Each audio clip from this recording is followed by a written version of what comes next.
আপনারা যারা এখন ধর্মের নামে অধর্ম শুরু করছেন, একটা জায়গায় এবার ফেসবুকে দেখলাম 13-14 বছরের মেয়েরা আর 18-20 বছরের ছেলেরা, 22 বছরের ছেলেরা একসাথে এই উড়ে ধুলে ড্যান্স শুরু করছে এই হোলি উপলক্ষে।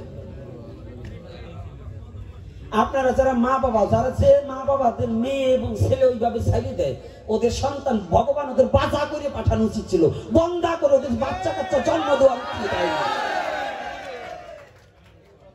ওদের জন্ম দেওয়া ওরা কি ব্যবসার জন্য দেশেন, বিনা পয়সায় মাইয়ে বিয়ে দেওয়ার জন্য এগুলো করে নাকি? ধর্মটা এটা হোলি খেলা নয়, এটা দোল উৎসব নয়, এটা কখনো গৌর পূর্ণিমা নয়, এটা শুধু নোংরামি এবং দেহ ব্যবসার একটা পলিটিক্স। এই মা বাবাদের সচেতন হয়। এই প্রত্যেকটা মা বাবা হচ্ছে লজ্জা ছাড়া মা বাবা, যাদের মেয়ে ছেলেগুলো ছেড়ে যায়। সনাতনী জাতি এত বড় নির্লজ্জ ফেলে চলবে না। সনাতন ধর্ম হচ্ছে সবচেয়ে পবিত্র ধর্ম। আপনি জানেন, এবার ইউটিউবে দেখবেন খুলে কত জায়গা অহিন্দুরা এসে হিন্দুদের এই হোলি উৎসবে ঢুকে পড়েছে। আর এই ছেলে মেয়ে কসলা কসলি করে কয়েকদিন পরে মেয়ে চলে যাবে, শেষে যে ধর্মান্তরিত হবে। আর ধর্মের দোষ না। এই বরিশালে গিয়েছে, বরিশালে যে হোলির মধ্যে গিয়েছে। এগুলো আপনারা কি করে আপনাদের সমাজ এবং জাতি, আপনারা কোন ধর্মের অনুসারী? লজ্জা করা উচিত এই সমস্ত মা বাবাদের যে আমাদের ছেলে মেয়ে, আপনার সন্তান জন্ম দেওয়ার চেয়ে কুকুরের সন্তান জন্ম দেওয়া ভালো। কুকুরও একটা ব্র্যাকেটের মধ্যে, একবারই কুকুর আর একবারই যায় না। কি রাগ করছেন নাকি আপনারা? কুকুরের ধর্ম আছে, আপনার আমাদের কোনো ধর্ম এখন বর্তমান নেই। এগুলো দেখলে সমাজ নষ্ট হয়ে যাচ্ছে। আজকে যদি এগুলো দমাতে না পারেন, তাহলে আপনার সন্তান একদিন যাবে, আপনার মেয়েও ধর্ষণ হবে, আপনার সন্তান আপনার স্ত্রীও একদিন ধর্ষণ হবে। দেখুন বাংলাদেশে যেভাবে 8 বছরের মেয়ে আসিয়া পর্যন্ত নিষ্কৃতি পায় না, তার মৃত্যুবরণ করতে হয়েছে। তারপরে পঙ্গু একটা মেয়ে ভিক্ষা করে খায়, তাকে ধর্ষণ করা হয়েছে। এই বরিশালে বরগুনাতেও ধর্ষণ হয়েছে। সারা বাংলাদেশে যেভাবে বাছের মতো ধর্ষণ হচ্ছে, আর আপনাদের এই যুবতী মেয়েগুলোকে একটা যুবক ছেলের কাছে ছেড়ে দেন, এই যে ধর্ষণ হবে না, এর কি মানে আছে? আপনি যদি সঠিক পিতা হন, আপনার মেয়ের সম্মান রক্ষা করা আপনার দায়িত্ব। আপনি যদি মা হন আর ছেড়ে দিচ্ছেন কি কারণে? এগুলো কি ধর্মের নামে কি অধর্ম নয়?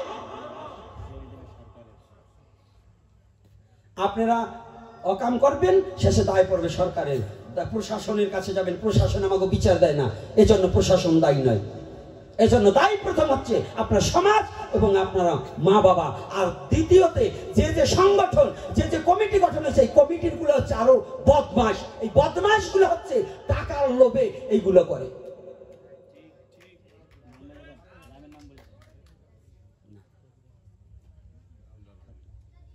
এজন্য আমি বলছি ইউটিউবের মধ্য দিয়ে, সাবধান, এখনো সময় আছে। যারা সনাতন ধর্মের এরকম অবমাননা করা হবে, এরপরে বাংলা নাম বলে ছেড়ে দেবো, এই সমস্ত কমিটিদের নাম বলে ছেড়ে দেবো, গ্রামের নাম ছেড়ে দেবো, এবং সারা বাংলাদেশে এমন একটা আইন করব যে এদের বিরুদ্ধে মামলা করব। যদি সনাতন ধর্মেরই অশ্লীলতা বন্ধ না করে, এদের বিরুদ্ধে মামলা করা হবে। আমি সরাসরি বললাম, আমি বাদী হয়ে মামলা করব। এজন্য আমি সর্বপ্রথম ইউটিউবের মধ্য দিয়ে বলে দিতে চাই, হোলি খেলা নয়, সনাতনী কোন ধর্মের মধ্যে যদি উড়ে ধরে নাচ হয়, যেখানে হবে, হ্যাঁ যুব সমাজ, সেই কমিটির আগে পিটাতে হবে। কারণ আমার সনাতনী ধর্ম, যদি তোর নাইট ক্লাব খুলে নিবি, যদি তোর করতে হয়, তোর স্ত্রীকে, তোর মেয়েকে আগে নাচাবি, তারপরে এই নাচানাচি সনাতন ধর্মের যুবক যুবতীকে নষ্ট করার জন্য তোরা ডাকবি। এজন্য আমি অনুরোধ করছি, আপনারা মায়েরা বাবারা যারা আজকে এখানে এসেছেন, আপনাদের সন্তানকে কোনো অশ্লীল নৃত্য এবং অশ্লীল পরিবেশে ধর্মের নামে অধর্মকে প্রচার করা সেখানে যাবার দেওয়া যাবে। কি কষ্ট পাচ্ছেন আমার কথায়? ভাববেন ভাগবত কেন এ কথা বলছেন? ভাগবত কোথায় বলবো যদি আমার পাত্রই তৈরি না হয়, আমার ধর্ম যদি রসাতলে যায়, আমার জাতি যদি রসাতলে যায়, আমার মেয়েকে যদি ধর্মান্তরিত হতে হয়, আমার মেয়ে যদি ধর্ষিত হয়, তাহলে এজন্য আমার কি ভাগবতের কথা দাম আছে?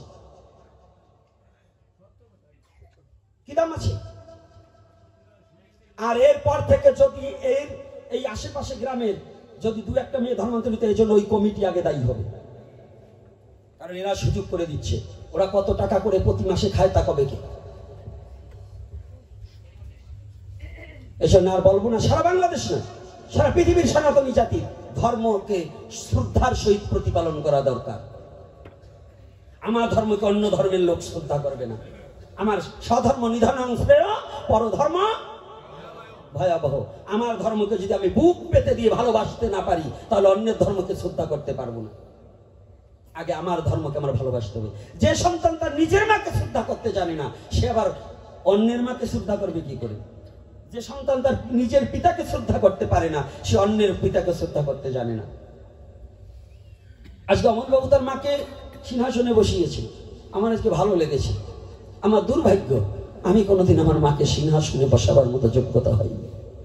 তবে যদি ওই কাষ্টের সিংহাসনে না বসাতে পারি, মা বাবার ঋণ জীবনে শোধ করা যায় না, তবে আদবুদিও যেন কৃপা করে যতদিন পৃথিবীতে আছি মাকে যেন হৃদয় সিংহাসন থেকে যেন বঞ্চিত না করে দেই, যেন হৃদয় সিংহাসনে একটু বসাতে পারি। আজকে কত চমৎকার, আমার ভালো লেগেছে। এটাই প্রতিটা সন্তানের কর্তব্য। ধর্মের আগে কি অধিবাস কাহাকে বলছে? আগে গুরু পূজা, গুরু বন্দনা আগে না তো গুরু পূজা। গুরু দু প্রকার, স্থূলের গুরু মা বাবা, প্রবর্তের গুরু দীক্ষা গুরু, নাকি বাবা? তাহলে স্থূলের গুরু গুরুদেব সাক্ষাৎ থাকাকালীনও আগে পিতামাতার চরণ ধোয়ে ওই চরণামৃত আস্বাদন করে মা বাবাকে ফুল পুষ্প দিয়ে পূজা দিয়ে তারপরে অধিবাসে যেতে হয়। এটা হচ্ছে পুত্রের কর্তব্য। তাই আজকে আমাদের ধর্মের নামে অধর্ম চলছে। আজকে মহাপ্রভু যে সংগ্রাম করে আজকে যেটা তৈরি করেছে, সেই মহাপ্রভুকে অবমাননা করা হচ্ছে এই দোল উৎসবে মেয়ে নাচিয়ে। আমার শ্রীকৃষ্ণ চৈতন্য মহাপ্রভুকে অবমান করা হচ্ছে, অবমাননা করা হচ্ছে। করা হচ্ছে কি না? মহাপ্রভুর ধর্ম রক্ষা করা হচ্ছে। মহাপ্রভু কি করেছিল? এর কষ্টের কথা কি বলবো? মহাপ্রভু নিজে, এই যে আপনাদের আজকে আমি যে কথাটা বলছিলাম একটু ব্যতিক্রম আলোচনা করবো, সেই কথাটা বলছি, একটু শুনুন। বর্ণবাদ, আজও বর্ণবাদ বাংলাদেশে ছড়িয়ে আছে। বাংলাদেশে সারা বিশ্বে সনাতনীদের মধ্যে বর্ণবাদ এখনো ছড়িয়ে আছে। এই বর্ণবাদটাকে বামপদ দিয়ে দলন করার জন্য মহাপ্রভু নিজেই গর্বকে খর্ব করার জন্য, একমাত্র শুধু সত্য প্রতিষ্ঠার জন্য মহাপ্রভু এসেছিলেন। সেই মহাপ্রভুকে আমরা মানছি না, মহাপ্রভুকে আমরা কেউ মানছি না। মহাপ্রভু কি বলেছিলেন? যেই ভজে সেই ভক্ত, আর সব ছাড়, কৃষ্ণ ভজনে নাই জাতি কুলাদি বিচার। এ কথাটা কার? কৃষ্ণ ভজনে কোনো জাত আছে? কুল আছে? কেউ শুনে। যেই ভজে সেই ভক্ত, যে ভজন করবে সেই ভক্ত। এ কথা মহাপ্রভু হরিদাসকে কোলে নিয়েছিলেন। নিয়েছে না? হরিদাসকে বুকে টেনে নেয়নি? এমন দয়াল অবতার, প্রেমের অবতার কোথায় পাবে? কবে এসেছিল? কোন যুগে আসেনি, এই কলির যুগের জন্য এসেছে। আর সেই সুযোগ মাতাঞ্চাদের মতো পদে লিখেছেন, গুরু মাতাঞ্চাদ লিখলেন, পেয়ে এমন সুযোগ হলে বিয়োগ, শেষে কি আর পাবি সে? এই সুযোগে, এই কলির যুগে যার গৌর পদে রতি না জন্মিবে, তার এই মনুষ্য জন্ম ধন্য হবে। এই মনুষ্য জন্ম তার নিষ্ফল হয়ে যাবে। এই জন্য এই কলির যুগে রসের অবতার, প্রেমের অবতার, ভাবের অবতার, দয়ার অবতার একমাত্র গৌরহরি। এই গৌরহরি প্রতিটা জীবকে ক্ষুদ্র না ভেবে প্রাধান্য দেওয়ার নিমিত্তে সমস্ত জাতিকে একত্রিত করেছে। এই হরিবাসর, এই নামযজ্ঞের আয়োজন কে করেছে? হ্যাঁ, মহাপ্রভু করেনি? এই নামযজ্ঞ দেখছেন, এই নামযজ্ঞের আদি অন্ত হচ্ছে মহাপ্রভু। শ্রীবাসঙ্গন থেকে নাম উৎপত্তি। এজন্য অনেক সময় নামের আসরটাকে শ্রীবাসঙ্গন বলা হয়। তাহলে এই মহাপ্রভু কেন করলেন? নামে কোনো জাতির বিচার নেই, নামে কোনো। তবে তখনকার নাম প্রচার আর এখনকার নাম প্রচার এক নাই।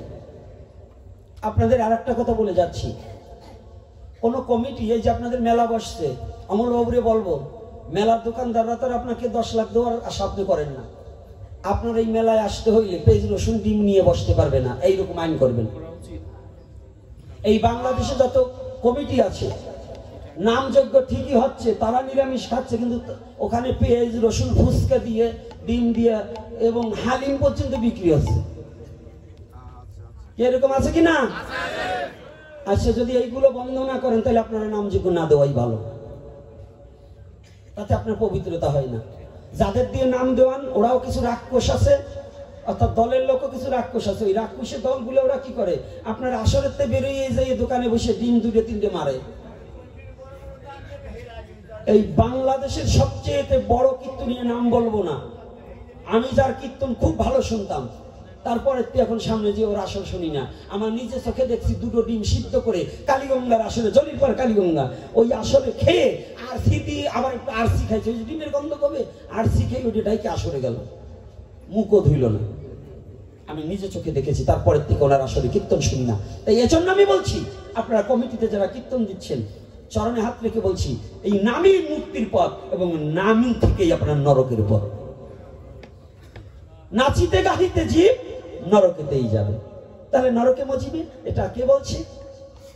মহাপ্রভু বলছে, নাচিতে গাহিতে জীব। এর কারণ কি? 64 প্রকার অপরাধ। মহাপ্রভু বললেন, আমি তাকে দয়া করিব, কাকে? অপরাধ শূন্য হয়ে যে লইবে নাম। অপরাধ শূন্য হয়ে সদা লইবে নাম। তাহলে অপরাধ যতদিন পর্যন্ত মার্জনীয় না হবে, ততদিন পর্যন্ত এই নামে আমাদের ক্রিয়া হবে না। তাহলে কি করতে হবে? আপনাদের দল বায়না করার সাথে সাথে প্রত্যেকটা দলে বলবেন, কৃপা করে আপনারা বাইরের খাবার খেলে আমি আপনাদের বায়না করিব না, একটু সংযত থাকুক। এই জন্য এই ফুচকার দোকান, চটপটির দোকান, চানাচুরের দোকানে, পেঁচ দেওয়া দোকান, এগুলো আপনাদের বন্ধ করা একান্ত দরকার। আছে কিনা? হ্যাঁ, আপনারা কি এটা রাজি কিনা? তাহলে এরপরে থেকে অনেক লোক হাত তোলেন নাই, মানে একটু খাই তো, এগুলো সম্বন্ধে তারা অন্য জায়গায় বেচু, আপনারা পেঁচ খান, আমার আপত্তি নাই, আপনি খেলে আমার বাবার কিছু আসে যায় না। কিন্তু আমার এই ধর্মীয় অনুষ্ঠানে যদি অপবিত্র করেন, এটা সম্বন্ধে আমি প্রতিবাদ করবই। এটা আমার মুখ আটকাতে পারবেন না। আমার মৃত্যু যদি হয়ে যায়, আমি এজন্য লড়াই চলছে, চলবে। একা গোপীনাথ মরবে, লক্ষ গোপীনাথ এই বাংলার বুকে তৈরি হবে, লক্ষ গোপীনাথ তৈরি হবে। আমি এটা মৃত্যুকে সাথে নিয়েই আমি ঘুরি। আমি মরার ভয়ে যে কথা বলবো না, এজন্য না। সত্য সনাতন, আর সনাতনী সত্য, আমি এই কথাটাকে বিশ্বাস করি। যত ঝড় আসুক, এই ঝড় দিয়ে সনাতনকে দমানো যাবে না। এজন্য আমি চাই সনাতনী জাতি কুসংস্কারটাকে দূরীভূত করে দিয়ে, হিংসাটাকে ভুলে দিয়ে, হিংসাটাকে আগে ভুলাতে হবে। হিংসা যতদিন পর্যন্ত করবেন, ততদিন পর্যন্ত আপনার 10 ঘরের পর্যন্ত নামতা আছে। এই 10 ঘরের পর্যন্ত নামতা পৃথিবীর যেখানে বাংলাতে গণিত পড়ানো হয়, গণিত পড়াতে হলে এই বাংলাদেশের হিন্দু হোক, মুসলমান হোক, বৌদ্ধ হোক, খ্রিস্টান হোক, যারা সনাতন ধর্মের আগের আদর্শ লিপি যাদের পড়া আছে, তাদের সনাতন ধর্মটা কি তাদের জানা আছে? আদর্শ লিপির প্রথমে একে চন্দ্র, 2 পক্ষ। গণিতের মধ্যে 1 চন্দ্র, 2 পক্ষ, 3 4 5 6 700 8 9 10।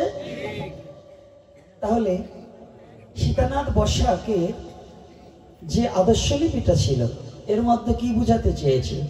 এই 10টা সংখ্যার মধ্য দিয়ে সংখ্যা 9টা, শূন্যটাকে যদি আপনি ডাইনে বসিয়ে দেন, তাহলে এই 1-এর সম্মান 9 গুণ বেড়ে গেল। আগের আছে 1 আর 9 বেড়ে গেল, তাহলে কত হলো? 10 হয়ে গেল। তাহলে একটা 0 অর্থাৎ শূন্য, বিন্দু নয়, শূন্য। শূন্যটা হতে হবে মাঝখানে ফাঁকা, আর বিন্দু হচ্ছে মাঝখানে কোনো ফাঁকা থাকতে পারবে না। এই যারা আজকে শিক্ষক, অনেক শিক্ষক আছে আমি জানি, কিন্তু সনাতন ধর্মে এখান থেকে শুরু করলে যদি এই শুধু এই 10টা সংখ্যার মধ্যে যদি কার মানব জীবনটাকে পরিচালনা করতে পারে, সে মহাপুরুষ হয়ে যাবে বিশ্ব চরাচরে, তাতে কোনো সন্দেহ নেই। শুধু এই 10টা সংখ্যাকে উপলব্ধি করা, এই 10টা সংখ্যা কি? আজকে একজন কলেজের লেকচারারও আছেন, বাবু যদিও বয়স্ক হয়ে যায়, রিটায়ার্ড হয়তো, তাই না? রিটায়ার্ড পার্সন, আমগ্রাম থেকে এসেছেন বাবা, কিন্তু তথাপি তিনি জানেন, কিন্তু এগুলো আমরা জানি কিন্তু মানি না। সনাতন ধর্মের অধিকাংশ ছেলে মেয়েরা জানে কিন্তু মানে না। এখন বর্তমান সনাতন ধর্মটাকে মানা লোক খুব কম। শুধু একটা ধুতি পরলাম, সনাতনীর ঘরে নাম লেখালাম, আর একটা মালা নিলাম, এখানে দুর্গা পূজা করলাম, এখানে কালী পূজা করলাম, এতেই সনাতনী হওয়া যায়। এটা করেও মেলচ্ছ হয়ে, এটা করেও সে মেলচ্ছ। যদি সনাতনের তত্ত্বটাকে উপলব্ধি না করে ধর্ম করতে গিয়ে যদি অধর্মের প্রকাশ ঘটায়, তাহলে সে কি রাধে রাধে কি বাবা মেলচ্ছ হবে না? ধর্মকে আশ্রয় করিয়া যদি অধর্মটাকে বিকাশ ঘটানো হয়, তাহলে এটা ধর্ম নয়, এটা অধর্মের বাস। আর যেখানে হয় অধর্ম, জানবে সেখানে পিতৃপুরুষ সহ কুল হয় নাশ। এই অধর্ম হলে কুল নাশ হয়, এই কথাটা আমি বলিনি, শ্রীমদ্ ভগবদ গীতায় বলছে। অর্জুন বললেন, হে কৃষ্ণ, আমি যুদ্ধ করিতে চাই না। কেন? আমার আত্মীয় স্বজন বন্ধুবর্গ ভ্রাতাগণকে হত্যা করিলে পরে আমার যে কুলবধূগণ থাকবে তারা পথভ্রষ্ট হয়ে যাবে, তাহাতে যে সন্তান উৎপাদন হবে, বর্ণসংকর হইবে, এই বর্ণসংকরের দ্বারা আমার কুল এবং পিতৃপুরুষগণ নরকে ভূপতিত হইবে। কি আছে কিনা? রাধে রাধে। একেবারে আগাত্তে গুড়া পর্যন্ত যারা গীতা অধ্যয়ন করেন, এই কথা আছে কিনা? আচ্ছা, তাহলে আমাদের সনাতন ধর্মে গীতা পড়ি কিন্তু গীতা মানি না। পড়া জিনিস আলাদা আর মানা জিনিস আলাদা। আজকে আমি বলছি, আজকে আমার এই বিমল বাবা, অমল বাবার বাড়িতে একটু আলাদা প্রকৃতির আলোচনা হবে। কেন? যেহেতু আমার বাবা আজকে বলছে যে সমাজ সংস্কার করার কথা বলছে না। আচ্ছা, এই সমাজকে সংস্কার কি করে করব যদি নিজে সংস্কার না হই? আমার মহাপ্রভু সংস্কার করবে বিধায় এই অবনীতে এসে ব্রাহ্মণ কুলে জন্মগ্রহণ করে ব্রাহ্মণত্ব পরিত্যাগ করে জাতির বিচার না করে সমস্ত জাতিকে বক্ষে টেনে নিলেন। এমন দয়াল পৃথিবী থেকে আর হবে?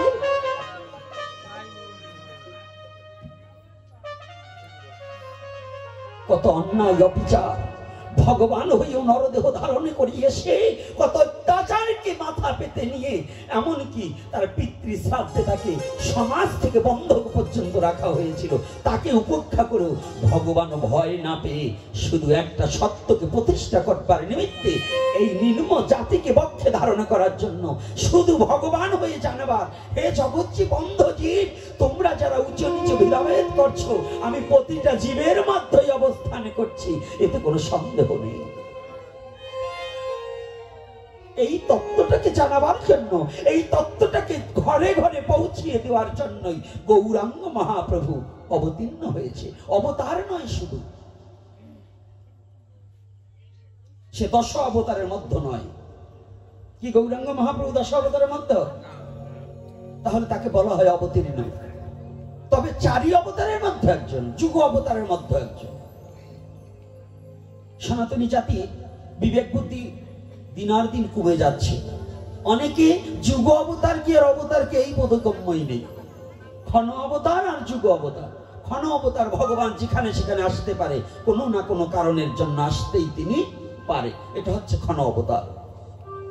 যুগ অবতার কাকে বলছি? একটা যুগের শাসন দণ্ড হাতে নিয়ে যুগের সমস্ত কিছু জীবের মুক্তির পথ দিবার জন্য যিনি আসেন তিনি হচ্ছে যুগ অবতার। তাহলে যুগ অবতার হচ্ছে মাত্র সনাতন ধর্মে 4 জন। একেতে ভগবান বিষ্ণু, হৃদয় বিষ্ণু, দ্বিতীয়তে রামচন্দ্র, তৃতীয়তে কৃষ্ণচন্দ্র, চতুর্থতে হচ্ছে আমার গৌরাঙ্গ মহাপ্রভু। রাধে রাধে।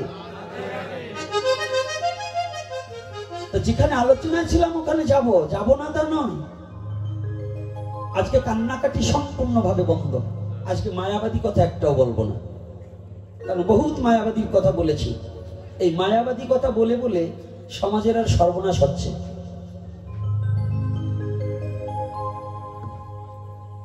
তাহলে কি উগ্রতা বলবো? না, উগ্রতা না। সত্য যেটা সেটাকে প্রকাশ করতে হবে, আর সত্যই সনাতন। যে সত্য বলতে জানে না সে সনাতনকে মানে না। যে পৃথিবীতে সত্যকে ধরে রাখতে পারে না সে সনাতনকে মানে না, আর সত্যর নামে সনাতন। কিরে বাবা,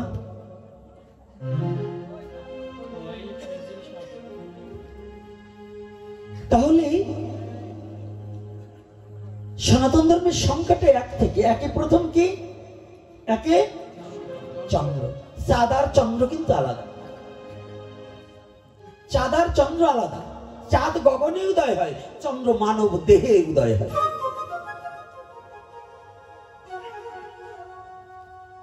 আমি এর আগে চৌরিবাড়িতে পাঠ করে যাওয়ার পরিপাকে আমাকে একজন মোবাইলে শোনাচ্ছে, বাবা আপনি বলছেন এই কথার পরিপাকে দেখেন কি বলে।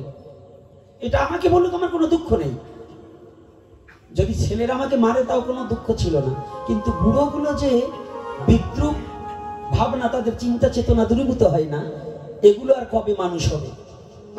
এটা নিয়ে খুব চিন্তিত সমাজ, যে বুড়ো চুলদারি পাকাগুলো যে আর কবে মানুষ হবে। কারণ দেহটা মানুষের মতো, গ্রামের মাতবার সাজি, সমাজের মাতবার সাজি আমাকে নিমন্ত্রণ না করলে ওই বাড়ির মহোৎসব হতে দেবো না, আমাকে নিমন্ত্রণ না করলে আমাকে মেয়ের বিয়েতে দ্বন্দ্ব বাধাই দেবো, ওই বিয়ে যাতে ভালো মতো না হয়। এই শয়তানি বুদ্ধিটুক ছাড়তে পারিনি, আবার সমাজ আমি বড় নেতা সাজতে চাই। আছে কিনা? এই চৌরিবাড়ির ঘটনাতে আমি একটা কথা বলেছিলাম যে বাউল গান নিয়ে, তাতে সেটা আলোচনা সমালোচনা। তা আজকে এই যে তত্ত্বটা বলছি, চাঁদ আর চন্দ্র, চাঁদ হয় গগনে উদয় আর চন্দ্র হয় 60 ফোঁটা রক্তের দ্বারা 1 ফোঁটা চন্দ্রের জন্ম হয়। এইবার বুঝতে পেরেছেন চন্দ্র কাকে বলা হয়? একে চন্দ্র। এক থেকেই পৃথিবীর সৃষ্টি, এক থেকে পৃথিবীর সৃষ্টি। কি থেকে? ব্রহ্ম কত প্রকার? একেশ্বর ব্রহ্ম, ফলিদম ব্রহ্ম, ব্রহ্মনাথ ব্রহ্ম, ব্রহ্মবাদ ব্রহ্ম, ব্রহ্মময় ব্রহ্ম। আমি বলছি না আমি সব জানি। এই যে ব্রহ্মের সংখ্যাটা, আমরা হচ্ছি খলিদম ব্রহ্ম, অর্থাৎ স্খলন হয়ে পিতৃসত্তা পিতার স্খলন হয়ে আমার জন্ম, আপনার জন্ম, এটার অপর নাম চন্দ্র বলা হয়। এজন্য বললেন একে চন্দ্র। তাহলে কি? অমৃতস্য পুত্রায়া, আমরা সেই পরম পিতার সত্তা থেকেই আমাদের উৎপত্তি। পরমাত্মা রূপে একটা কেশগ্র 10,000 ভাগ করলে যত সূক্ষ্ম হয় তত সূক্ষ্ম রূপে পরমাত্মা রূপে প্রতিটা জীবের মধ্যে ঈশ্বর বিরাজ হেদায়। না মিথ্যা বলছি সাধু বাবারা? সাধু যারা আছে তারা বলবেন, আর যারা জ্ঞানীজন আছেন মিথ্যা বাবা। আচ্ছা, যদি হয়, এটা যদি চিরন্তন সত্য হয়, তাহলে সনাতন ধর্মের যাহা কিছু আছে পৃথিবীর মানুষকে বাঁচা বাড়ার মর্ম যা ধর্ম বলে জানিস না, বাঁচা বাড়ার মর্ম যা ধর্ম বলে জানিস না। ধর্ম কোনো জাতি না, ধর্ম কোনো নারী না, পুরুষ না। ধর্ম হচ্ছে এমন একটা বস্তু, ধর্ম যাহা অনুশাসন, বিবেকে যা থাকার আসন। যার বিবেক নাই তার কোনো ধর্ম নাই। যে সাধু হোক, শিক্ষিত হোক, অশিক্ষিত হোক, যে বিবেকবান নাই, শুধু গ্রাজুয়েটেশন হলে, শুধু সার্টিফিকেট থাকলে সে যে বিবেকবান এটা নয়, অবিবেকী হতে পারে। হতে পারে কি না বাবা? কি বাবারা যারা বসে আছেন সম্মুখে, কি শুধু শিক্ষিত হলে কি সে বিবেকবান? অনেক অনেক সময় দেখা যায় মূর্খের চেয়ে ওই শিক্ষিতটাই চোর বেশি।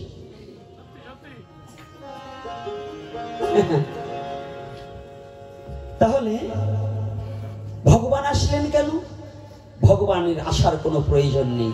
এই জীবের শান্তি প্রকল্পে জীবকে একটু একতাবদ্ধ করার নিমিত্তে আমার গৌর হরি পর্যন্ত, আমার দয়াল নিতাই চাঁদ পর্যন্ত মায়ের খেয়েছেন শুধু স্বামীলতা রক্ষা করতে গিয়ে।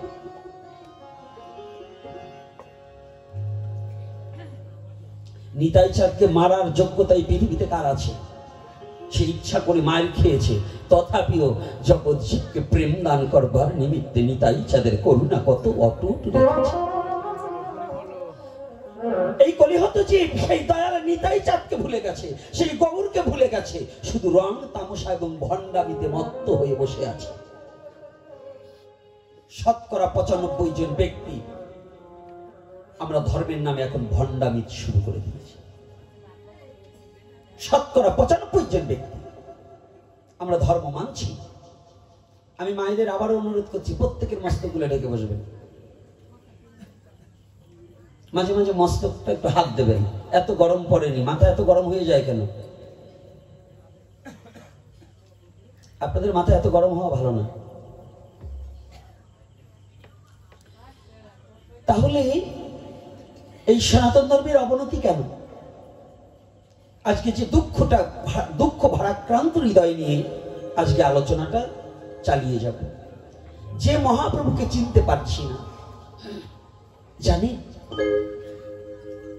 এই মহাপ্রভু যদি না আসত,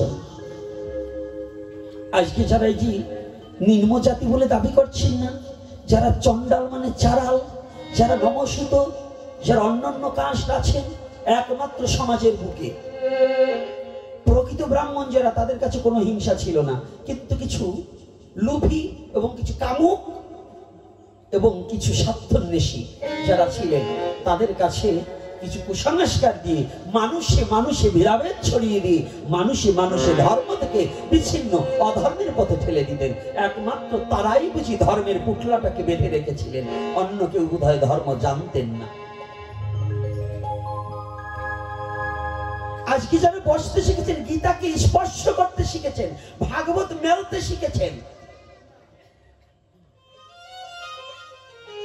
এই চৌরি বাড়ি নয়, শুধু এই অট্ট অঞ্চলের ভিতর অনেক ছেলেরা এখন শ্রীমদ ভগবত গীতা পাঠ করতে পারে, ভাগবত অধ্যয়ন করতে পারে। অনেক ছেলে, অনেক শিক্ষিত ভদ্রলোক এখন দেখেছি প্রতিদিন অন্তত ভগবানকে একটু গীতা পাঠ করে এবং একটু তুলসী গাছে জল দেয়। আপনি জানেন, এই বেশি দিন নয়, কয়েকশো বছর আগে এই একখানা গীতা ছোঁয়ার আপনার কোনো অধিকার ছিল না।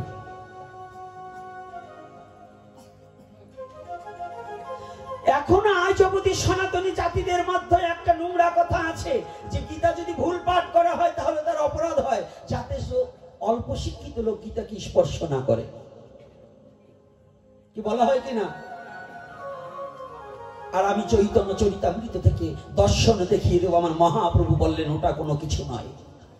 গীতা এবং শাস্ত্র অধ্যয়ন আলাদা, শিক্ষিত হলে নয়। এই শাস্ত্র অধ্যয়ন শিক্ষিতর সাথে কোনো সম্পর্ক নয়, শাস্ত্রটা কিন্তু শিক্ষিতর সাথে সম্পর্ক নয়। একদিন পাবন অবতারী শ্রীমানে গৌর হরি সংকীর্তন রতইতা সংকীর্তনের পিতা, হরিনামে করিতে করিতে করিতে করিতে শিরোধনী গঙ্গার পার দিয়ে ছুটে চলেছে আগণিত ভক্ত তাহার পিছে ধেয়ে হেঁটেছে। অগণিত ভক্ত হরিনাম করছে, আর মহাপ্রভু নৃত্য করছে, নিতাই চাঁদ নৃত্য করছে, বক্রেশ্বর পণ্ডিত নৃত্য করেছে। নৃত্য পটীয়সী বক্রেশ্বর পণ্ডিত, আর মহাপ্রভুর সাথে, মহাপ্রভু তো পাণ্ডিত্যের কি বলবো, বাঘ সরস্বতী বাঘ পুত্র পর্যন্ত মহাপ্রভুর কাছে পরাভূত হয়ে গেছে। দিগ্বিজয় পণ্ডিতরা পর্যন্ত মহাপ্রভুর কাছে পরাভূত হয়ে গেছে। আর কত শত পণ্ডিত মহাপ্রভুর পিছনে পিছনে পাণ্ডিত্য অর্জন নয়, আজকে ওই যুক্তিবাদী ছেড়ে দিয়ে ভক্তিবাদের অন্বেষণে আজ মহাপ্রভুর পিছনে পিছনে ছুটে চলছে। যুক্তি দ্বারা ভগবানকে পাওয়া যায় না যদি ভক্তি তার মধ্যে লুকায়িত না থাকে। শুধু যুক্তি দিয়ে কখনো ভগবত ভজন হয় না, ভক্তির মধ্য দিয়ে ভগবত ভজন হয়। আজকে যখনই হেঁটে চলছে, হঠাৎ করে পাশে একটা, ওই সুরধনী গঙ্গার পাশে একটা বৃক্ষ নিচে বসে একজন ভক্ত কি যেন একখানা গ্রন্থ পড়ছে, আর দুটি চোখের জলে বক্ষ প্লাবিত হয়ে যাচ্ছে। যে গৌরকে দেখার জন্য লক্ষ লক্ষ জীব যার পিছনে ছুটছে, আর ও ব্যক্তি পাশ দিয়ে গবুর হেঁটে যাচ্ছে, কোনো লক্ষ্য না করে শুধু কাঁদছে।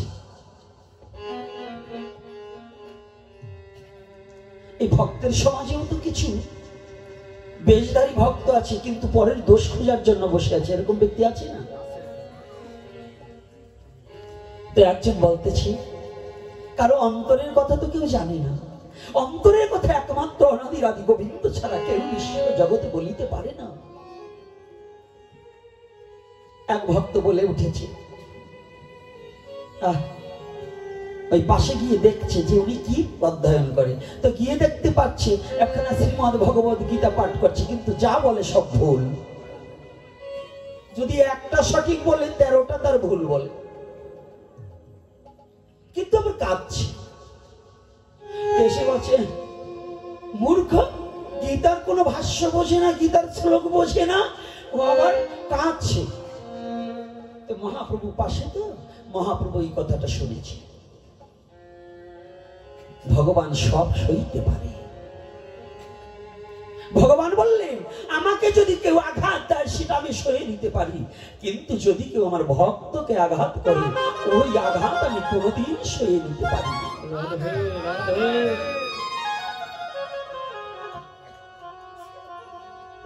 কেননা ভগবান যে আঘাত সইয়ে নিতে পারে, তার ভক্তকে কখনো ছোট করতে পারে না। এটা প্রমাণ সত্য যুগে ছিল, ভৃগুমণি তার সাক্ষ্য দিয়েছে। ভৃগুমণি যেদিন বৈষ্ণব পরীক্ষা করবার নিমিত্তে একে একে ব্রহ্মা বিষ্ণু শিব, মানে নারায়ণ ভগবান ক্ষীরদর্শী নারায়ণ, ব্রহ্মাকে পরিত্যাগ করি, শিবকে পরিত্যাগ করি। শিবকে যেদিন একটু খোঁচা মেরেছিল, ক্রোধান্বিত হয়েছিল, বলছে না না, আমি ভেবেছিলাম আপনি বৈষ্ণব, তা আমি দেখলাম আপনি বৈষ্ণব হতে পারেন। ব্রহ্মাকে ওই রকম তপস্যা করছে, একটু খোঁচা মেরেছে, ব্রহ্মাও একবারে খুব রাগান্বিত, দণ্ডবোধ করে বলছে, ব্রহ্মদেব, হে ব্রহ্মাদেব, আমি ভুল করেছি, আমি এসেছিলাম ভুল জায়গায় ডায়াল করেছি, অর্থাৎ আমি চেয়েছিলাম বৈষ্ণব, কিন্তু আমি দেখলাম আপনি ক্রোধী, তো ক্রোধী কখনো বৈষ্ণব হতে পারে না। গেলেন ক্ষীরদক্ষী নারায়ণের কাছে। তো ক্ষীরদক্ষী নারায়ণ শুয়ে আছে, মা লক্ষ্মী পদ সেবা করছে, চরণ সেবা করছে। ভৃগুমণি গিয়েই সরাসরি ডাইরেক্ট ভগবান নারায়ণের বক্ষে পদাঘাত করলেন। পদাঘাত করলেন, পদাঘাত করার সাথে সাথে ভক্তের পদাঘাতে ভগবানের পাঁজর ভেঙে দেবে গেলে। ব্যথা পাওয়ার পরে ভগবান নারায়ণ উঠে ভৃগুকে বলছে, বাবা, ও ভৃগু, ভৃগু, আমার এই কঠোর অঙ্গে আঘাত করে তোমার পদচিহ্ন দিয়ে তুমি কত না ব্যথা পেয়েছো বাবা, তুমি বসো। তোমার ওই কমল চরণে খানায় কত না ব্যথা পেয়েছো লক্ষ্মী, তুমি অতি সত্বরে গিয়ে স্বর্ণের ভিঙ্গারে বাড়ি নিয়ে আসো, আমার ভৃগুর চরণে দুখানা আমার ধোয়াতে হবে।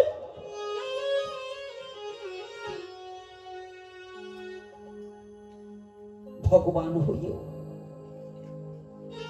যখন এহেন কথা বলেছে, ভৃগু দুটি চোখের জল ছেড়ে দিয়ে ভগবান নারায়ণের দুখানা চরণ জড়িয়ে ধরলেন। প্রভু,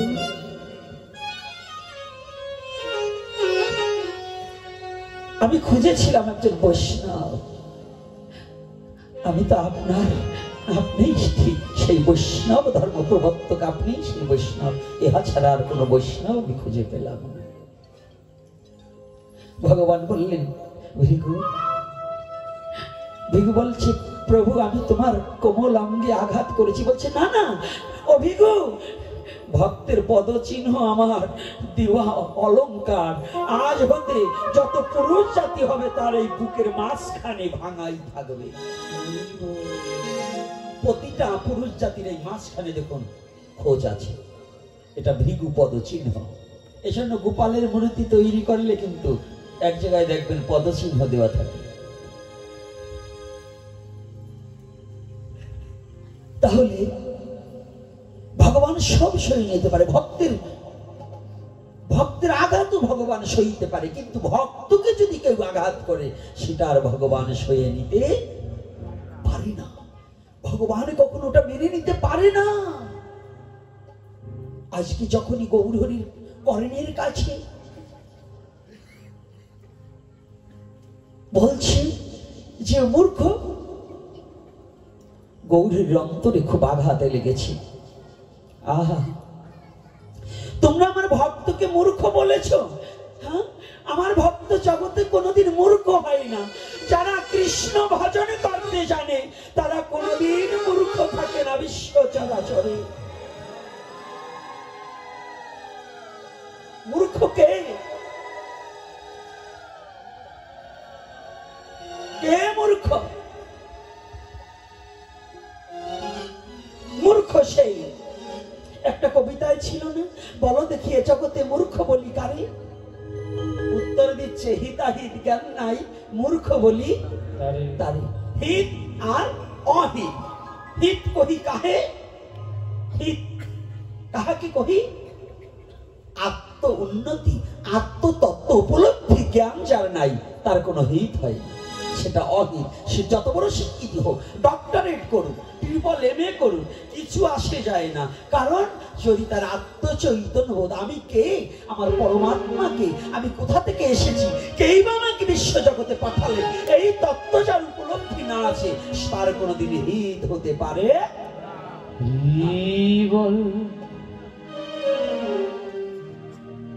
তাহলে পরম তত্ত্ব জানিলে পরে তৈসে হিত হয়। পরম তত্ত্ব কাহাকে কহি? পরম তত্ত্ব পরমাত্মার জীবাত্মা সম্বন্ধে যারা অবগত আছে, পরমাত্মা পরমেশ্বর, জীবাত্মায় আমি, এই দুইয়ের মিলনে ঘটিলেই তোমায় দেখা দিবে জগৎ স্বামী।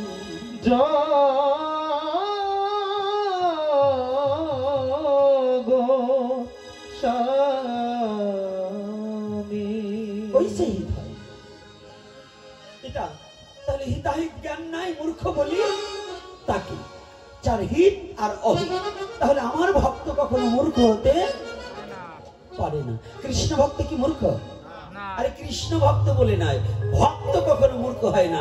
আমাদের মধ্যে তো আজকাল দলাদলিতে বিভক্ত করছে, কিন্তু ভক্ত হচ্ছে না। বিভক্ত সৃষ্টি করার মতো সাধু আমরা সবাই আছি, কিন্তু ভক্ত তৈরি করার মতো সাধু খুব কম।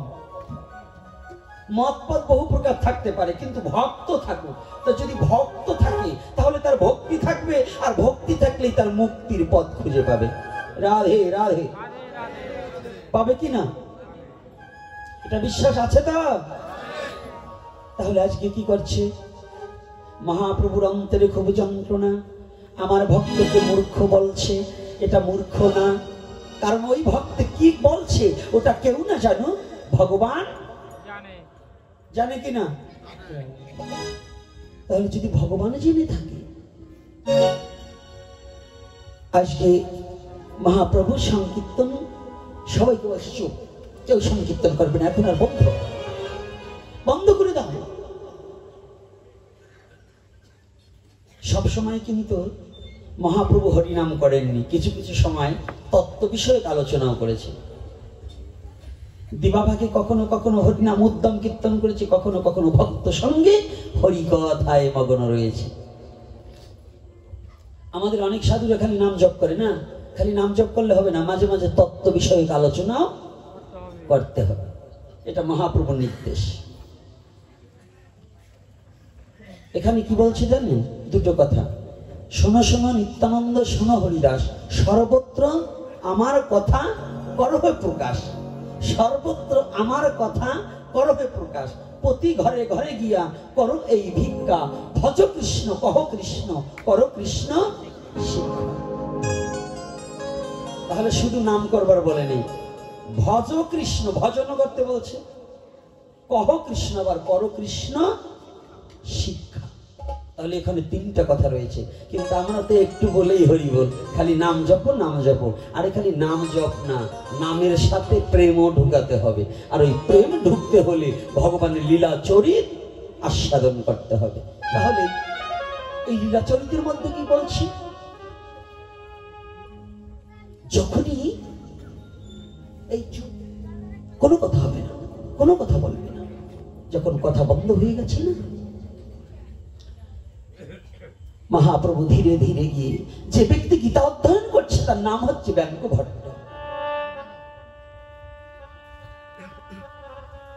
তার নাম হচ্ছে ব্যঙ্গ ভট্ট। লেখাপড়া জানে না,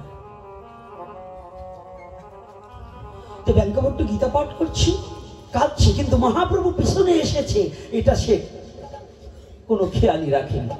হঠাৎ করে কয়েক মিনিট হয়ে গেছে, যখন একটু বামে তাকিয়েছে, হঠাৎ করে দেখতে পায় মহাপ্রভু এসে বসেছে। ব্যঙ্গ ভট্ট চমকে উঠেছে, কি প্রভু, মেঘনা চাইতে জল, তুমি করুণা করে এসেছো দয়াল, দয়াময়, আমি তোমাকে কোথায় বসতে দেব? এই ব্যঙ্গ ভট্ট কিন্তু ব্রাহ্মণের ছেলে, দরিদ্র ব্রাহ্মণ, কিন্তু শুদ্ধ ভক্তি তার হৃদয়ে পরিপূর্ণ।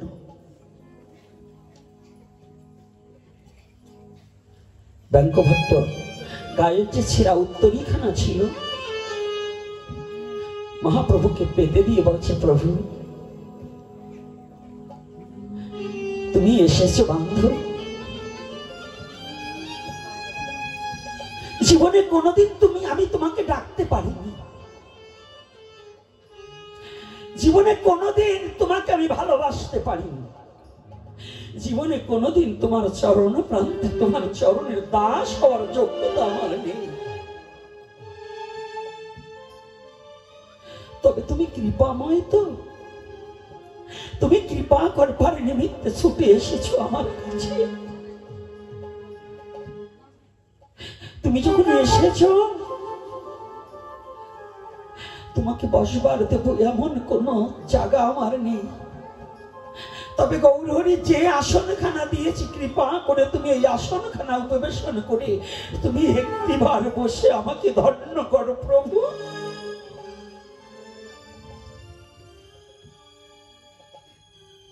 ও প্রভু, জানি ভক্তের কিছু না থাকলেও দুটো জিনিস থাকে,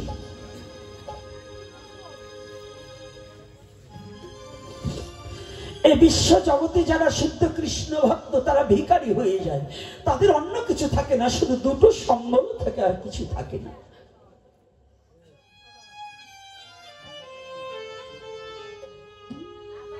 শুদ্ধ কৃষ্ণ ভক্তের ভগবানকে দেওয়ার মতো শুধু দুটোটা নয়নের জল আর বেকুলতা, দুটোটা নয়নের জল আর বেকুলতা ছাড়া ভগবানকে দেওয়ার শুদ্ধ ভক্তের আর কিছু থাকে না। কেন? ভগবান তার ভক্তকে এই বিষয় বৈভব থেকে মুক্তি করে তার চরণে প্রান্তে টেনে নেওয়ার জন্য সব কিছু বিনাশ করে দেয়।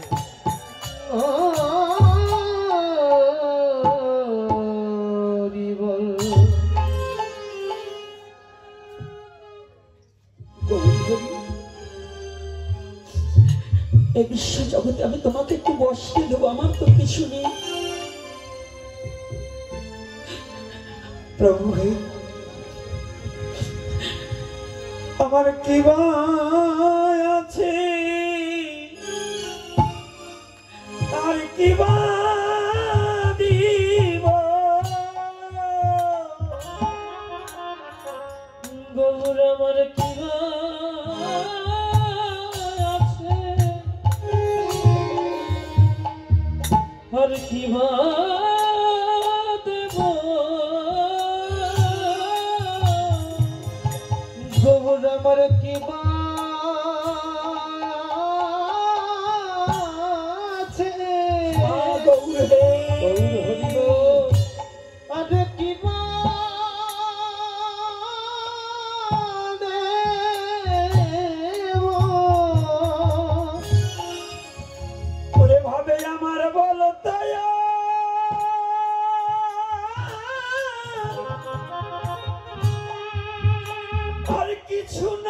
নাই রে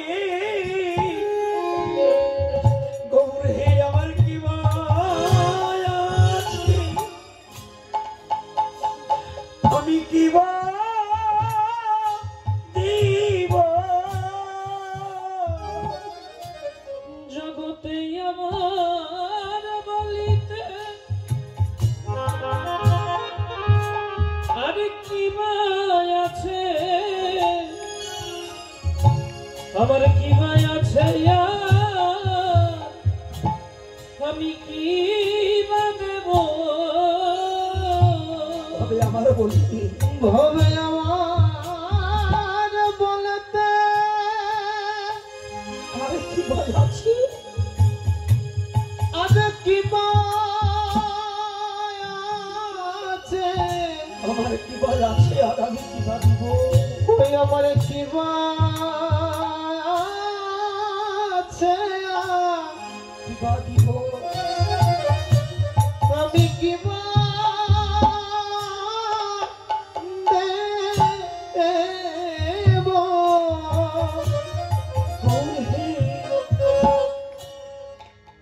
কেবল তোমার চরণ ছাড়াই আমার আর কিছু নাই রে তোমার চরণ ছাড়াই আমার আর কিছু নাই রে তোমার চরণ ছাড়া গৌর হরি বল আমার আর কিছু নাই আমার আর কিছু নাই রে তোমার ওই চরণ ছাড়াই আমার গৌর হরি আর কিছু নাই রে ও গৌর তোমার চরণ ছাড়াই আমার আর কিছু নাই রে গৌর তোমার চরণ ছাড়া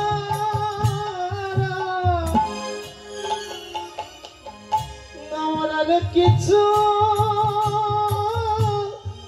নাই রে ওরে বালা বালা,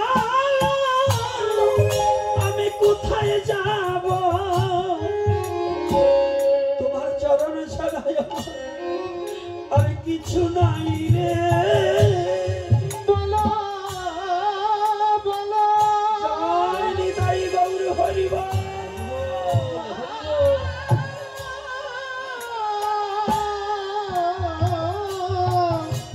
কোথায় যাব আমি কোথায় যাব তোমার চরণ ছাড়া তোমার চরণ ছাড়া গৌর হরি তোমার আর কিছুই নাই রে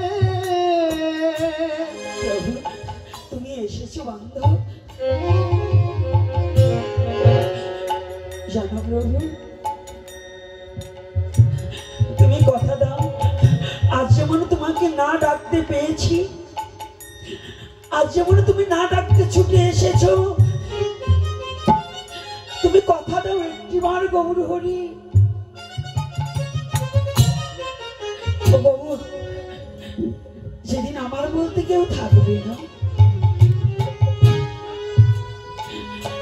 যেদিন একে একে সবাই আমাকে ছেড়ে দেবে সবাই আমাকে বিদায় দিয়ে দেবে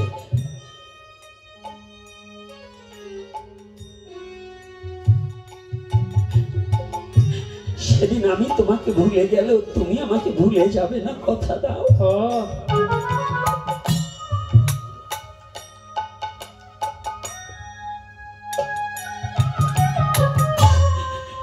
এই জগতে সবাই সবাই আমাকে ভুলে যাবে তুমি আমাকে ভুলে যাবে না জানো প্রভু আমিও যদি তোমাকে ভুলে থাকি তুমি আমাকে ভুলে থেকো না সেদিন কৃপা করে তুমি এসে আমাকে ভব নদী পার করে দিও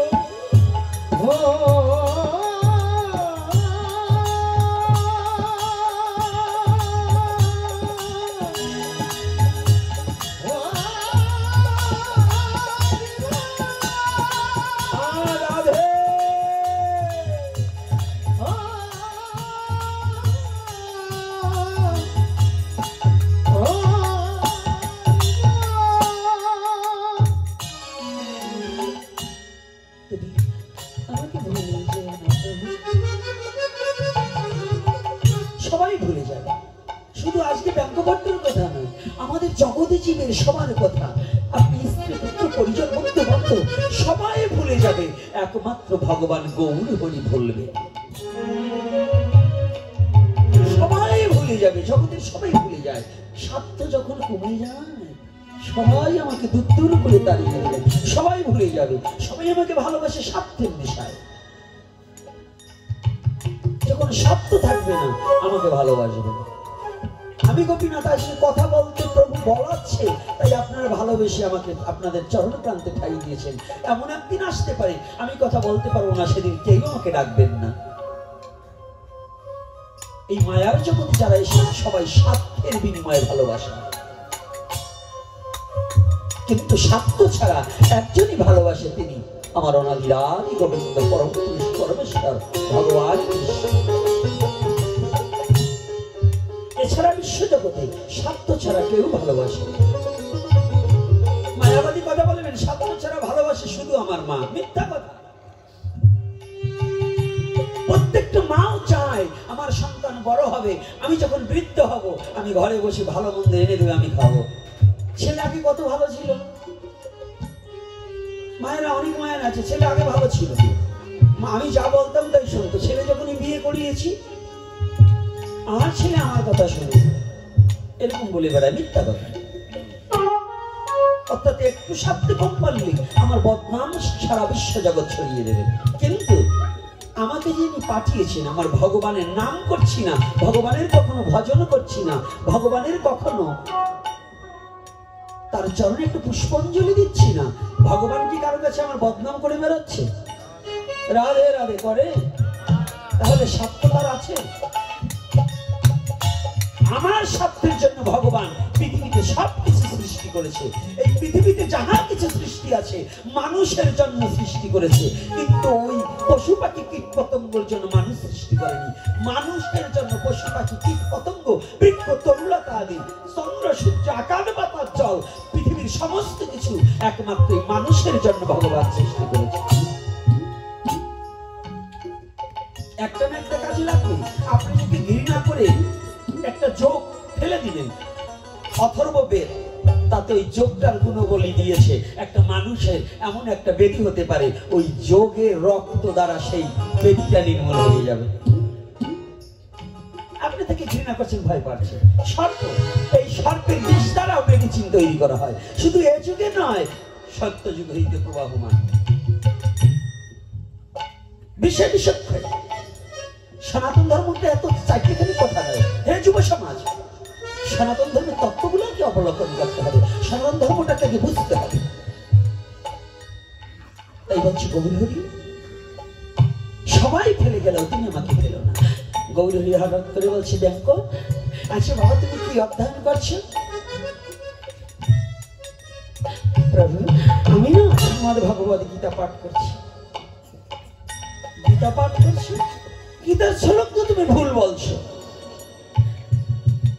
অমনি দুটি চোখের জল ছেড়ে দিয়ে বলছে, প্রভু গীতা ভুল না শুদ্ধ আমি তো এটা জানি না।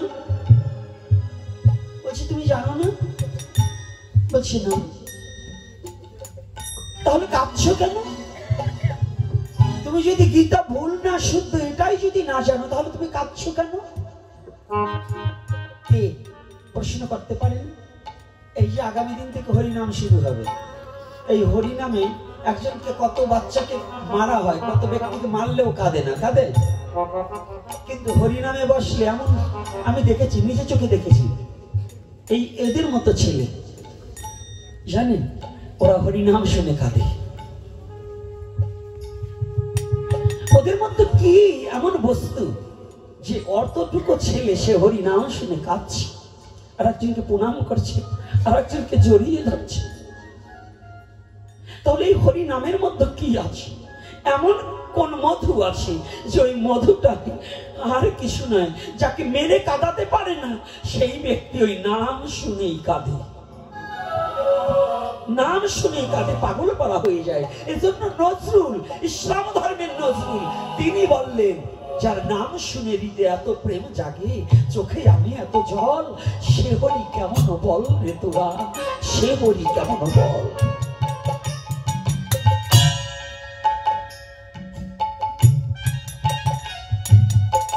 বোঝাতে গেছি।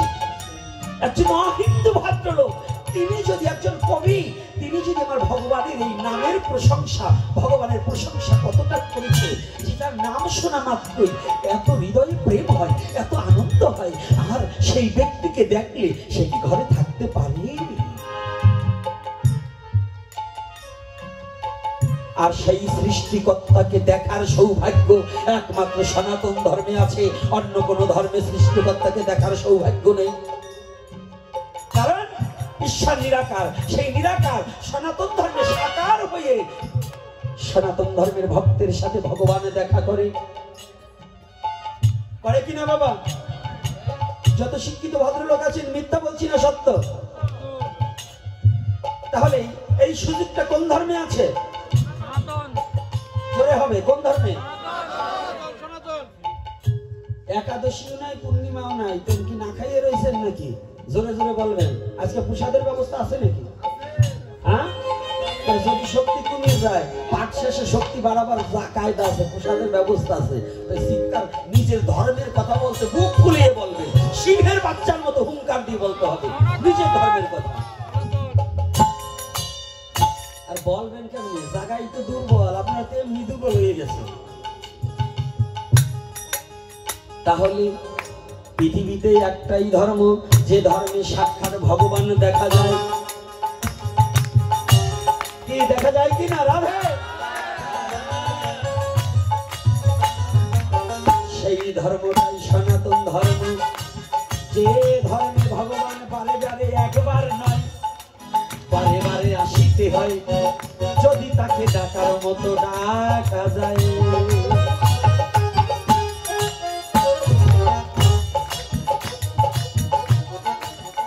এই সনাতন ধর্মের ভক্তের ডাকে ভগবান গোলক ছেড়ে ভুলকে আসিতে পারে।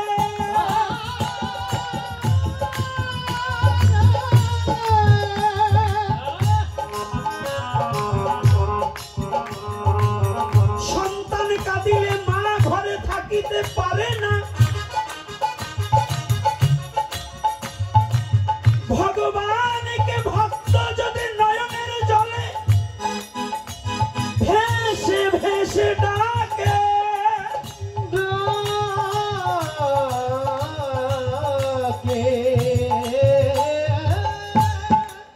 ভক্তের নয়নের জলে ভগবান আর গোলকে থাকিতে পারে না। সে মানুষের দেশে মানুষ সেজে এই মর্তলোকে নেমে আসে। তাই বারবার সনাতন ধর্মে ভগবান আসিতে পারে, আসিতে পারে। যদি তুমি ডাকার মতো ডাকো, দেখা পাবে, হৃদয় মাঝে উদয় হবে। এ কথা বিশ্বাসে রেখে সনাতন ধর্মের বিধি বিধান মানিয়া চলিতে হইবে।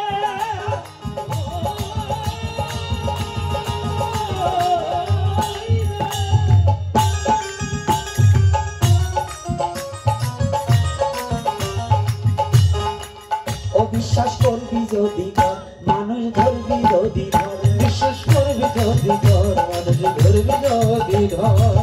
ধরার মতো ধরে মানুষ, ধরার মতো ধরে মানুষ, মরার মতো মর। বিশ্বাস করবি যদি ধর, করবি যদি ধর, বিশ্বাস করবি যদি ধর, ধরবি যদি ধর। ওরে এই মানুষের মধ্যে আছে সেই মানুষের ঘর।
তাহলে বিশ্বাস, প্রেম, ভক্তি এই তিনেই জীবের হইবে মুক্তি। কি কি?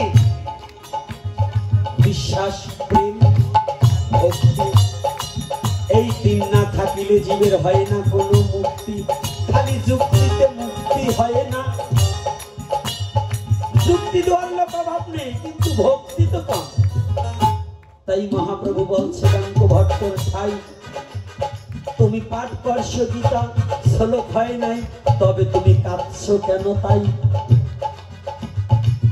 মহাপ্রভুর কাছে আমার ব্যাঙ্ক ভট্ট বলে,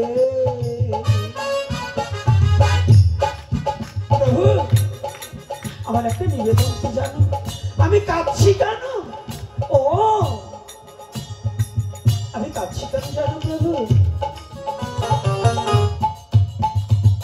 আমি কাঁদছি এ কারণেই, আমার পরম দয়াল গুরুদেব আমি যেদিন দীক্ষা গ্রহণ করি, আমার গুরুদেব জানে না আমি মূর্খ, আমি লেখাপড়া জানি। আমার গুরুদেব দীক্ষা দিয়ে বলেছিলেন, ব্যাঙ্ক বাবা তুমি আজ এতে প্রতিদিন স্নান করে একটু গীতা পাঠ করিও। আস্তে বাজনা বাজনা কম দাও। আজকাল আমাদের গুরুদেবরা একাদশী করা লাগে না, আছে না? গুরুদেব একাদশী করা লাগে না, বৈষ্ণব কোনো একাদশী নেই, তো ওর শিষ্য গো একাদশী নেই।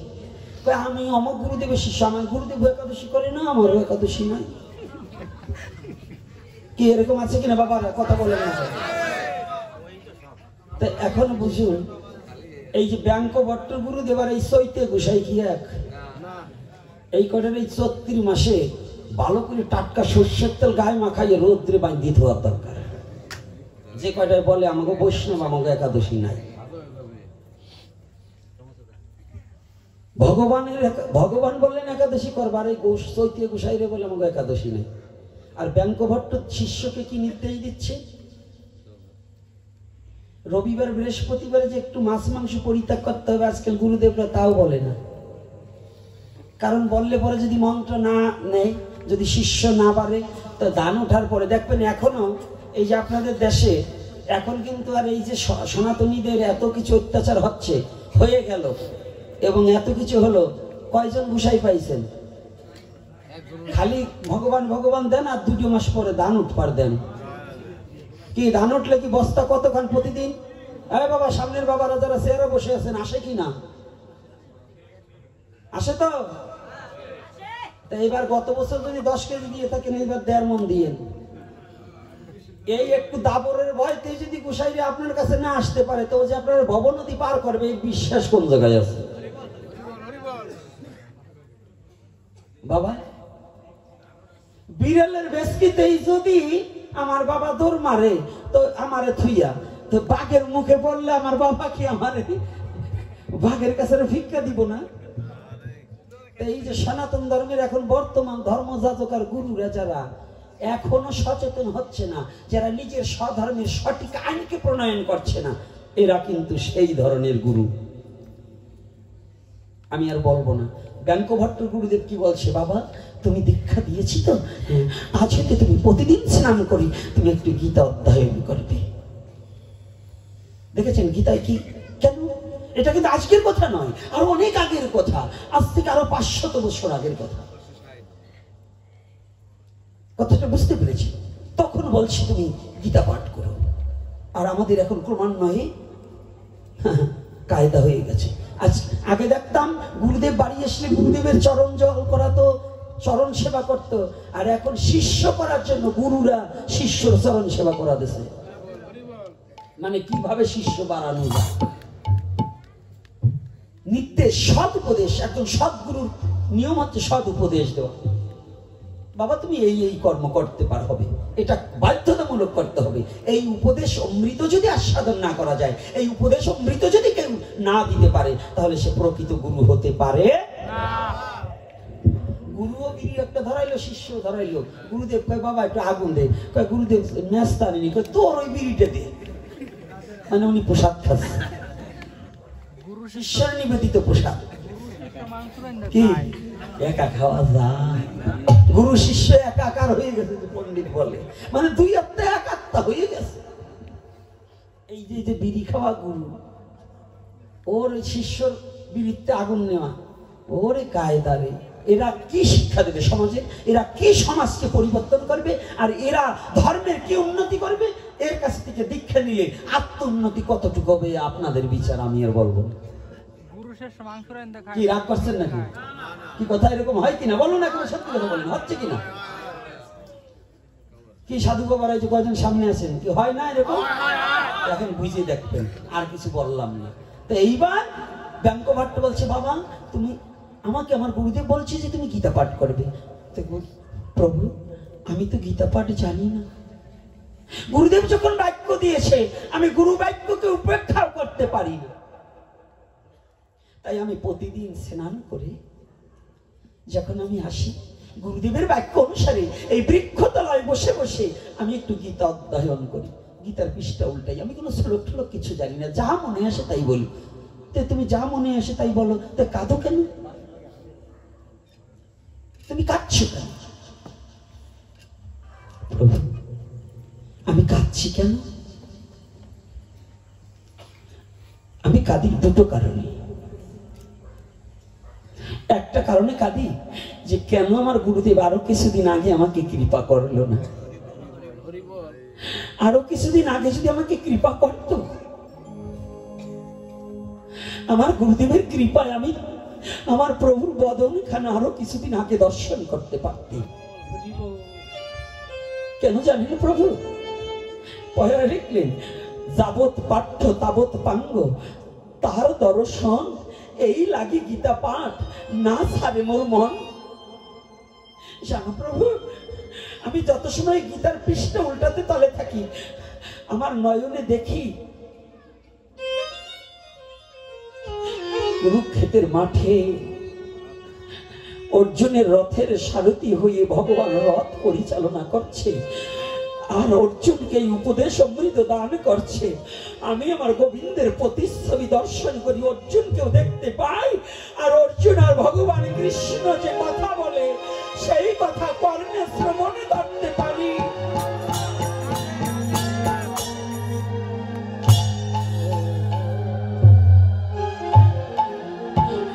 ওই কথা যখন আমার কানে ভেসে আসে,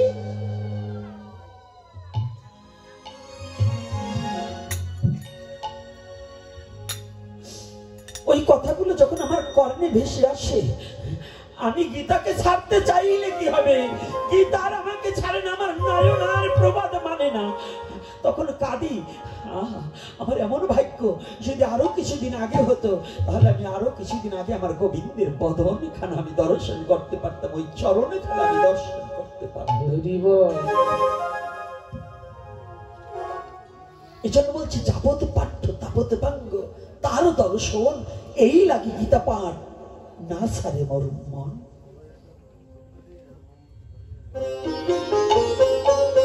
মহাপ্রভু ডাকতে বললেন, এই তোমরা না বলেছিলে আমার ভক্ত মূর্খ, তোমরা এদিকে আসো, শোনো শোনো, আমার ভক্তের কথা শোনো। আমার ভক্ত কখনো মূর্খ হয় না। মহাপ্রভু বললেন, ব্যাঙ্ক ভট্টকে বুকে জড়িয়ে ধরে বললেন, এই তো গীতা তত্ত্ব সার, গীতা পাঠে আছে তব কেবল তোমার অধিকার। কোন বিদ্বানকে দেয়নি, কোন পণ্ডিতকে দেয়নি, কোন সার্টিফিকেটধারী ব্যক্তিকে বললেন না, বললেন ওই মূর্খকে, এই তো গীতা তত্ত্ব সার, গীতা পাঠে আছে তব তোমার অধিকার। এটা কোথায় বলছে? চৈতন্য চরিতামৃতে বলবে। আমার কথা না, আমার মনোক্তি কথা নয়, এটা চৈতন্য চরিতামৃতে। এজন্য গীতা পাঠ, ভাগবত পাঠ যে যাই অধ্যয়ন করুক, রিডিং পড়া নয়, ওটাকে ভিতরে অনুভূতির জগতে ভিতরে না নিলে সে কখনো ওই প্রেম ভক্তি উপলব্ধি করতে পারবে না। তো ধর্মটা হয়ে গেছে আমাদের ফ্যাশন। আর কি জানেন? 1100 টাকায় মাইয়ে বিয়ে দেওয়ার মতো এখন বর্তমান ধর্ম হয়েছে। 1100 টাকায় মাইয়ে বিয়ে দেওয়া। আমি নাম বলবো না, যারা মা বাবা হয়েছেন না বলে আজকে যাবো না। কি বলবো? হ্যাঁ, এই অসীম সরকারের গল্পের মতো 1100 টাকায় 3 মাইয়ে বিয়ে, এক কর্তার 3টে মাইয়ে আছে, তাই উনি ওই একটা 1100 টাকাতে একটা নোকিয়া সেট কিনছে। এই ছোট ছেলে তাই 1100 টাকাতে কিনে বড় মাইয়ের রাতে দিয়েছে। মাইয়ের বয়স 14, দেওয়ার পাইয়ে পরে ওই মাইয়ে কয়দিন পরে বলে খালি ওই মাইয়ে যেই বলছে বাবা তোমার ফোনটা তো ভালো কয় তুই চাল। তো দেওয়ার পরে মাইয়ে কয় হ্যালো হ্যালো হ্যালো, কয়দিন পরে যেন কোথায় মাইয়ে চলে গেল। এখন ওই মাঝি মাইয়ে দৌড় দিয়ে এসে বলে বাবার কাছে, বাবা কি আমার কি দিদির মতো লাগে? আমি ভালো। আচ্ছা বাবা, এনে বাবা তো মনে মনে চিন্তা করি একটা বিনা পয়সায় ছাড়াইছি তো এটাও চাই নাকি। তো দেশের মোবাইল মাইয়ের কাছে, তো মাইয়ে ওই মাঝিটা ওই রান্না করে পিছনে দিয়ে কয় হ্যালো হ্যালো হ্যালো, ওটাও থেকে কয়দিন পর চলে গেল। এইবার ছোট মাইয়ে বয়স প্রায় 11-12 হবে, ওটাও ওই রকম কয় বাবা কি দুইজন কাছে দিয়ে আমি যাবো না, আমার কাছে মোবাইল দাও, আমি শক্ত আছি। ওইটা ওই গাটে পথে বলে হ্যালো হ্যালো হ্যালো। 1 বছর যা কিনে যেতে আগে ছিল 11, এইবার হয়েছে 12। এই 12 বছরের মাইয়ে এই কার সদরদ্দির ছলের সাথে চলে গেল। এখন ওই দাঁত যাই গল্প দিছে, কয় কি কয় দাদা তোমার 3 মাইয়ে বিয়ে দিলে কেমন কি টাকা পয়সা খরচ গেছে? মাত্র 1100 টাকা। কি করি? কয় মোবাইল কিনছিলাম 1100 টাকা। ওরা কয় হ্যালো হ্যালো, 3টা আস্তে আস্তে 3 দিকে চলিয়ে গেল। তো এই যে সদরদ্দি সলগোর সাথে হ্যালো হ্যালো করে চলে গেছে না, সদরদ্দি ছেলেগোর সাথে বসবেন কথাটা। কিন্তু এই আপনারা যারা এখন ধর্মের নামে অধর্ম শুরু করছেন, একটা জায়গায় এবার ফেসবুকে দেখলাম 13-14 বছরের মেয়েরা আর 18-20 বছরের ছেলেরা, 22 বছরের ছেলেরা একসাথে এই উড়ে ধুলে ড্যান্স শুরু করছে এই হোলি উপলক্ষে। আপনারা যারা মা বাবা, যারা যে মা বাবাদের মেয়ে এবং ছেলে ওইভাবে ছাড়িয়ে দেয়, ওদের সন্তান ভগবান ওদের বাধা করে পাঠানো উচিত ছিল, বন্ধা করে ওদের বাচ্চা কাচ্চা জন্ম দেওয়া উচিত হয়নি। ওদের জন্ম দেওয়া ওরা কি ব্যবসার জন্য দেশেন, বিনা পয়সায় মাইয়ে বিয়ে দেওয়ার জন্য এগুলো করে নাকি? ধর্মটা এটা হোলি খেলা নয়, এটা দোল উৎসব নয়, এটা কখনো গৌর পূর্ণিমা নয়, এটা শুধু নোংরামি এবং দেহ ব্যবসার একটা পলিটিক্স। এই মা বাবাদের সচেতন হয়। এই প্রত্যেকটা মা বাবা হচ্ছে লজ্জা ছাড়া মা বাবা, যাদের মেয়ে ছেলেগুলো ছেড়ে যায়। সনাতনী জাতি এত বড় নির্লজ্জ ফেলে চলবে না। সনাতন ধর্ম হচ্ছে সবচেয়ে পবিত্র ধর্ম। আপনি জানেন, এবার ইউটিউবে দেখবেন খুলে কত জায়গা অহিন্দুরা এসে হিন্দুদের এই হোলি উৎসবে ঢুকে পড়েছে। আর এই ছেলে মেয়ে কসলা কসলি করে কয়েকদিন পরে মেয়ে চলে যাবে, শেষে যে ধর্মান্তরিত হবে। আর ধর্মের দোষ না। এই বরিশালে গিয়েছে, বরিশালে যে হোলির মধ্যে গিয়েছে। এগুলো আপনারা কি করে আপনাদের সমাজ এবং জাতি, আপনারা কোন ধর্মের অনুসারী? লজ্জা করা উচিত এই সমস্ত মা বাবাদের যে আমাদের ছেলে মেয়ে, আপনার সন্তান জন্ম দেওয়ার চেয়ে কুকুরের সন্তান জন্ম দেওয়া ভালো। কুকুরও একটা ব্র্যাকেটের মধ্যে, একবারই কুকুর আর একবারই যায় না। কি রাগ করছেন নাকি আপনারা? কুকুরের ধর্ম আছে, আপনার আমাদের কোনো ধর্ম এখন বর্তমান নেই। এগুলো দেখলে সমাজ নষ্ট হয়ে যাচ্ছে।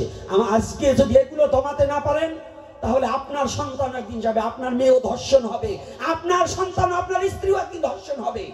দেখুন বাংলাদেশে যেভাবে 8 বছরের মেয়ে আসিয়া পর্যন্ত নিষ্কৃতি পায় না, তার মৃত্যুবরণ করতে হয়েছে। তারপরে পঙ্গু একটা মেয়ে ভিক্ষা করে খায়, তাকে ধর্ষণ করা হয়েছে। এই বরিশালে বরগুনাতেও ধর্ষণ হয়েছে। সারা বাংলাদেশে যেভাবে বাছের মতো ধর্ষণ হচ্ছে, আর আপনাদের এই যুবতী মেয়েগুলোকে একটা যুবক ছেলের কাছে ছেড়ে দেন, এই যে ধর্ষণ হবে না এর কি মানে আছে? আপনি যদি সঠিক পিতা হন, আপনার মেয়ের সম্মান রক্ষা করা আপনার দায়িত্ব। আপনি যদি মা হন আর ছেড়ে দিচ্ছেন কি কারণে? এগুলো কি ধর্মের নামে কি অধর্ম নয়? আপনারা অকাম করবেন, শেষে দায় পড়বে সরকারের, প্রশাসনের কাছে যাবেন, প্রশাসন আমাকে বিচার দেয় না, এজন্য প্রশাসন দায়ী নয়। এজন্য দায়ী প্রথম হচ্ছে আপনার সমাজ এবং আপনারা মা বাবা। আর দ্বিতীয়তে যে যে সংগঠন, যে যে কমিটি গঠন হয়েছে, এই কমিটির গুলো হচ্ছে আরো বদমাশ। এই বদমাশ গুলো হচ্ছে টাকার লোভে এইগুলো করে।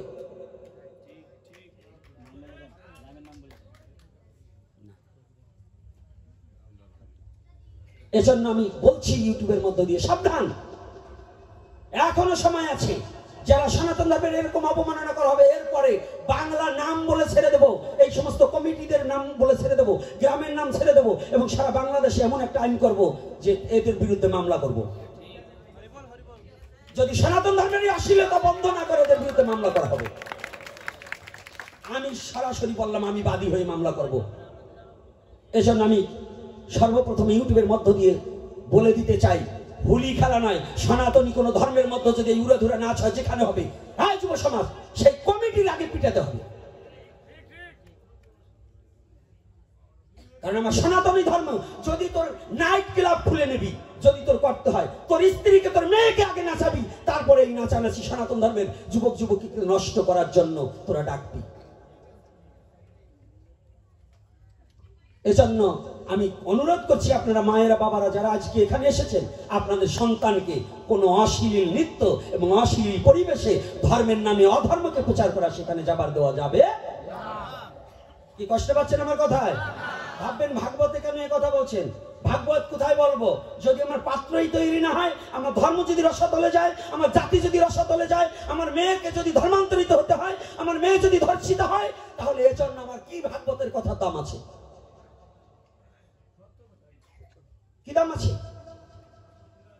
আর এরপর থেকে যদি এই আশেপাশে গ্রামের যদি দু একটা মেয়ে ধর্মান্তরিত, এই জন্য ওই কমিটি আগে দায়ী হবে। কারণ এরা সুযোগ করে দিচ্ছে। ওরা কত টাকা করে প্রতি মাসে খায় তা কবে কে? এসব আর বলবো না। সারা বাংলাদেশ না, সারা পৃথিবীর সনাতনী জাতির ধর্মকে শ্রদ্ধার সহিত প্রতিপালন করা দরকার। আমার ধর্মকে অন্য ধর্মের লোক শ্রদ্ধা করবে না। আমার স্বধর্ম নিধনং শ্রেয় পরধর্ম ভয়াবহ। আমার ধর্মকে যদি আমি বুক পেতে দিয়ে ভালোবাসতে না পারি, তাহলে অন্যের ধর্মকে শ্রদ্ধা করতে পারবো না। আগে আমার ধর্মকে আমার ভালোবাসতে হবে। যে সন্তান তার নিজের মাকে শ্রদ্ধা করতে জানে না, সে আবার অন্যের মাকে শ্রদ্ধা করবে কি করে? যে সন্তান তার নিজের পিতাকে শ্রদ্ধা করতে পারে না, সে অন্যের পিতাকে শ্রদ্ধা করতে জানে না। আজকে অমরবাবু তার মাকে সিংহাসনে বসিয়েছে, আমার আজকে ভালো লেগেছে। আমার দুর্ভাগ্য, আমি কোনোদিন আমার মাকে সিংহাসনে বসাবার মতো যোগ্যতা হয়নি।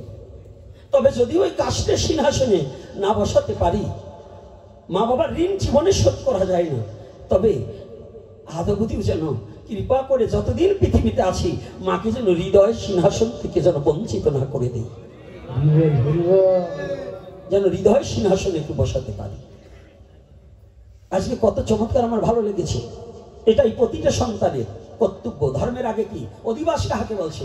আগে গুরু পূজা, গুরু বন্দনা আগে না তো গুরু পূজা। গুরু দু প্রকার, স্থূলের গুরু মা বাবা, প্রবর্তের গুরু দীক্ষা গুরু, নাকি বাবা? তাহলে স্থূলের গুরু গুরুদেব সাক্ষাৎ থাকাকালীনও আগে পিতামাতার চরণ ধোয়ে ওই চরণামৃত আস্বাদন করে মা বাবাকে ফুল পুষ্প দিয়ে পূজা দিয়ে তারপরে অধিবাসে যেতে হয়। এটা হচ্ছে পুত্রের কর্তব্য। তাই আজকে আমাদের ধর্মের নামে অধর্ম চলছে। আজকে মহাপ্রভু যে সংগ্রাম করে আজকে যেটা তৈরি করেছে, সেই মহাপ্রভুকে অবমাননা করা হচ্ছে এই দোল উৎসবে মেয়ে নাচিয়ে। আমার শ্রীকৃষ্ণ চৈতন্য মহাপ্রভুকে অবমান করা হচ্ছে, অবমাননা করা হচ্ছে। করা হচ্ছে কি না? মহাপ্রভুর ধর্ম রক্ষা করা হচ্ছে? মহাপ্রভু কি করেছিল? এর কষ্টের কথা কি বলবো? মহাপ্রভু নিজে, এই যে আপনাদের আজকে আমি যে কথাটা বলছিলাম একটু ব্যতিক্রম আলোচনা করবো, সেই কথাটা বলছি, একটু শুনুন। বর্ণবাদ, আজও বর্ণবাদ বাংলাদেশে ছড়িয়ে আছে। বাংলাদেশ নয়, সারা বিশ্বে সনাতনীদের মধ্যে বর্ণবাদ এখনো ছড়িয়ে আছে। এই বর্ণবাদটাকে বামপদ দিয়ে দলন করার জন্য মহাপ্রভু নিজেই গর্বকে খর্ব করার জন্য, একমাত্র শুধু সত্য প্রতিষ্ঠার জন্য মহাপ্রভু এসেছিলেন। সেই মহাপ্রভুকে আমরা মানছি না, মহাপ্রভুকে আমরা কেউ মানছি না। মহাপ্রভু কি বলেছিলেন? যেই ভজে সেই ভক্ত, আর সব ছাড়, কৃষ্ণ ভজনে নাই জাতি কুলাদি বিচার। এ কথাটা কার? কৃষ্ণ ভজনে কোনো জাত আছে? কুল আছে? কেউ শুনে। যেই ভজে সেই ভক্ত, যে ভজন করবে সেই ভক্ত। এ কথা মহাপ্রভু হরিদাসকে কোলে নিয়েছিলেন। নিয়েছে না? হরিদাসকে বুকে টেনে নেয়নি? এমন দয়াল অবতার, প্রেমের অবতার কোথায় পাবে? কবে এসেছিল? কোন যুগে আসেনি, এই কলির যুগের জন্য এসেছে। আর সেই সুযোগ মাতাঞ্চাদের মতো পদে লিখেছেন, গুরু মাতাঞ্চাদ লিখলেন, পেয়ে এমন সুযোগ হলে বিয়োগ, শেষে কি আর পাবি সে? এই সুযোগে, এই কলির যুগে যার গৌর পদে রতি না জন্মিবে, তার এই মনুষ্য জন্ম ধন্য হবে, এই মনুষ্য জন্ম তার নিষ্ফল হয়ে যাবে। এজন্য এই কলির যুগে রসের অবতার, প্রেমের অবতার, ভাবের অবতার, দয়ার অবতার একমাত্র গৌরহরি। এই গৌরহরি প্রতিটা জীবকে ক্ষুদ্র না ভেবে প্রাধান্য দেওয়ার নিমিত্তে সমস্ত জাতিকে একত্রিত করেছে। এই হরিবাসর, এই নাম যজ্ঞের আয়োজন কে করেছে? হ্যাঁ, মহাপ্রভু করেনি? এই নাম যজ্ঞ দেখছেন, এই নাম যজ্ঞের আদি অন্ত হচ্ছে মহাপ্রভু। শ্রীবাসঙ্গন থেকে নাম উৎপত্তি। এজন্য অনেক সময় নামের আসরটাকে শ্রীবাসঙ্গন বলা হয়। তাহলে এই মহাপ্রভু কেন করলেন? নামে কোনো জাতির বিচার নেই, নামে কোনো, তবে তখনকার নাম প্রচার আর এখনকার নাম প্রচার এক নাই। আপনাদের আর একটা কথা বলে যাচ্ছি, কোন কমিটি, এই যে আপনাদের মেলা বসছে, অমল বাবুরে বলবো, মেলার দোকানদাররা তো আপনাকে 10 লাখ দেওয়ার আশা আপনি করেন না। আপনার এই মেলায় আসতে হইলে পেঁয়াজ রসুন ডিম নিয়ে বসতে পারবে না, এইরকম আইন করবেন। এই বাংলাদেশে যত কমিটি আছে, নামযজ্ঞ ঠিকই হচ্ছে, তারা নিরামিষ খাচ্ছে, কিন্তু ওখানে পেঁয়াজ রসুন ফুচকা দিয়ে, ডিম দিয়ে এবং হালিম পর্যন্ত বিক্রি হচ্ছে। এরকম আছে কি না? আচ্ছা, যদি এইগুলো বন্ধ না করেন তাহলে আপনারা নামযজ্ঞ না দেওয়াই ভালো, তাতে আপনার পবিত্রতা হয় না। যাদের দিয়ে নাম দেওয়ান ওরাও কিছু রাক্ষস আছে, অর্থাৎ দলের লোকও কিছু রাক্ষস আছে। ওই রাক্ষসের দলগুলো ওরা কি করে, আপনার আসরের তে বেরোয় যায় দোকানে বসে ডিম 2-3টে মারে। এই বাংলাদেশের সবচেয়ে বড় কীর্তনীয় নাম বলবো না, আমি যার কীর্তন খুব ভালো শুনতাম, তারপরে এখন সামনে যে ওর আসর শুনি না। আমার নিজে চোখে দেখছি 2টো ডিম সিদ্ধ করে কালীগঙ্গার আসরে, জলির পর কালীগঙ্গা, ওই আসরে খেয়ে আরসি দিয়ে আবার একটু আরসি খাইছে, ওই ডিমের গন্ধ কবে আরসি খেয়ে ওইটাই কি আসরে গেল, মুখও ধুইল না। আমি নিজে চোখে দেখেছি, তারপরের থেকে ওনার আসরে কীর্তন শুনি না। তাই এজন্য আমি বলছি, আপনারা কমিটিতে যারা কীর্তন দিচ্ছেন, চরণে হাত রেখে বলছি, এই নামই মুক্তির পথ এবং নামই থেকেই আপনার নরকের পথ। নাচিতে গাহিতে জীব নরকেতেই যাবে। তাহলে নরকে মজিবে, এটা কে বলছে? মহাপ্রভু বলছে, নাচিতে গাহিতে জীব। এর কারণ কি? 64 প্রকার অপরাধ। মহাপ্রভু বললেন, আমি তাকে দয়া করিব, কাকে? অপরাধ শূন্য হয়ে যে লইবে নাম, অপরাধ শূন্য হয়ে সদা লইবে নাম। তাহলে অপরাধ যতদিন পর্যন্ত মার্জনীয় না হবে ততদিন পর্যন্ত এই নামে আমাদের ক্রিয়া হবে না। তাহলে কি করতে হবে? আপনাদের দল বায়না করার সাথে সাথে প্রত্যেকটা দলে বলবেন, কৃপা করে আপনারা বাইরের খাবার খেলে আমি আপনাদের বায়না করিব না, একটু সংযত থাকুক। এই জন্য এই ফুচকার দোকান, চটপটির দোকান, চানাচুরের দোকানে, পেঁয়াজ দেওয়া দোকান, এইগুলো আপনাদের বন্ধ করা একান্ত দরকার। আছে কিনা? হ্যাঁ, আপনারা কি এটা রাজি কিনা? তাহলে এরপরে থেকে অনেক লোক হাত তোলেন নাই, মানে একটু খাই তো, এগুলো সম্বন্ধে তারা অন্য জায়গায় বেচু, আপনারা পেঁয়াজ খান, আমার আপত্তি নাই, আপনি খেলে আমার বাবার কিছু আসে যায় না। কিন্তু আমার এই ধর্মীয় অনুষ্ঠানে যদি অপবিত্র করেন, এটা সম্বন্ধে আমি প্রতিবাদ করবই। এটা আমার মুখ আটকাতে পারবেন না। আমার মৃত্যু যদি হয়ে যায়, আমি এজন্য লড়াই চলছে, চলবে। একা গোপীনাথ মরবে, লক্ষ গোপীনাথ এই বাংলার বুকে তৈরি হবে, লক্ষ গোপীনাথ তৈরি হবে। আমি এটা মৃত্যুকে সাথে নিয়েই আমি ঘুরি। আমি মরার ভয়ে যে কথা বলবো না, এজন্য না। সত্য সনাতন আর সনাতনী সত্য, আমি এই কথাটাকে বিশ্বাস রাখি। যত ঝড় আসুক, এই ঝড় দিয়ে সনাতনকে দমানো যাবে না। এজন্য আমি চাই সনাতনী জাতি কুসংস্কারটাকে দূরীভূত করে দিয়ে, হিংসাটাকে ভুলে দিয়ে, হিংসাটাকে আগে ভুলাতে হবে। হিংসা যতদিন পর্যন্ত করবেন ততদিন পর্যন্ত আপনার মুক্তি ঘটবে না।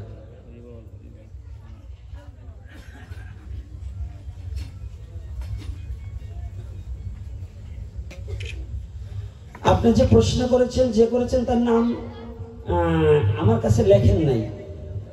এই যে প্রশ্ন করেছেন, এগুলো একটু ঝগড়া লাগাই না, কথার ঝগড়া লাগাই না প্রশ্ন। আমি কারো ঝগড়া করতে আসিনি। কৃষ্ণ না, পরম কৃষ্ণ। আগে শ্লোকের মানে চাই না, আর শ্লোক আগে শাস্ত্র অধ্যয়ন করতে হবে, তারপরে এই ধরনের প্রশ্ন আমার কাছে করতে হবে। ওটা বলবো না। আমি একটা কথা বলছি, ক্ষণ অবতার, যুগ অবতার। হরিচাঁদ ঠাকুর অবতার, ঘন অবতার, যুগ অবতার নয়। জগৎবন্ধু অবতার আমি মানি, প্রণাম করি তাকে, কিন্তু ঘন অবতার, যুগ অবতার নয়। আসুন চ্যালেঞ্জ করুন, কোন শাস্ত্র নিয়ে আসবেন? যুগ অবতার মানে গৌর হরি, গৌর ভিন্ন কোন যুগ অবতার এই কলির যুগে আর আসেনি, আর আসবে না। ঘন অবতার কিছু সময়ের জন্য, ভক্তকে রক্ষা করবার জন্য ভগবানের অবতার আসতে পারে, আরো আসতে পারে, আরো 15 বার, আরো 10 বার না 20 বার আসতে পারে। কিন্তু যুগ অবতার 4 জন, নারায়ণ, রাম, কৃষ্ণ, গৌরাঙ্গ।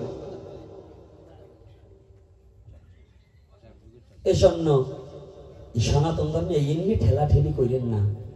এই ঠেলাঠেলি করতে করতে যদি পুণ্যকর্ম হয়, এক মতুয়ার মধ্যে ভাগ এখন 4-5টা হয়ে গেছে।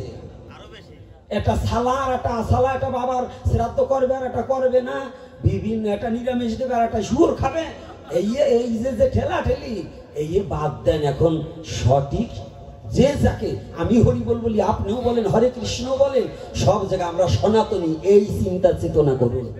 এখন আর ওই কে মতুয়া, কেউ হরিচাঁদ ভক্ত, কে কৃষ্ণ ভক্ত, কে গৌর ভক্ত, এইটা ভুলে গিয়ে আমি সনাতনী, এইটা এক ছত্র ছায়ার নিচে আসুন।